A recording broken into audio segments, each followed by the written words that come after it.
এখানে এক দানবীয় মুরগি হঠাৎ একদিন একটা সোনার ডিম পাড়ে। তারপর সে খুশিতে সেই ডিমে নিয়মিত তা দেয়। সেই ডিম ফুটে একটা সোনালী কালারের মুরগির বাচ্চা বের হয়। এবার মা মুরগিটা খুব খুশিতে তাকে যত্ন সহকারে নিয়মিত খাবার খেতে দেয়। কিন্তু শহরের কিছু দুষ্টু লোক এই মুরগির সন্ধান পায় আর এই বনে সে মুরগির খোঁজে চলে আসে আর এই বিশাল মুরগিটাকে বেঁধে শহরে নিয়ে চলে যায়। এদিকে তার ছোট্ট বাচ্চাটা মায়ের দিকে তাকিয়ে অঝরে কান্না করতে থাকে। তার এই কান্না দেখে দূর থেকে একটা খরগোশ এসে তাকে কোলে নেয়। অন্যদিকে বিশাল মুরগিটাকে নিয়ে দুষ্ট চক্র শহরে পৌঁছে গেছে। কিন্তু মা মুরগিটা ঠিকই বুঝতে পারছিল তার আর বেঁচে ফেরা হবে না, তাই তার বাচ্চার কথাটা বারবার মনে পড়ছিল আর কান্না করছিল। অন্যদিকে তার বাচ্চাটা কাঁদতে কাঁদতে ঘুমিয়ে যায়। সকালে সেই খরগোশটা বাচ্চাটাকে অনেক বোঝায়, দেখো তোমার মা আবার ফিরে আসবে, তুমি কান্না করো না।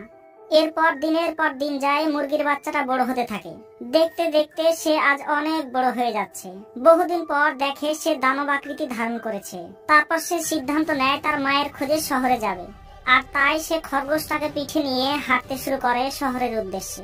হাজার হাজার মাইল পথ পাড়ি দিয়ে সে শহরে পৌঁছে যায়।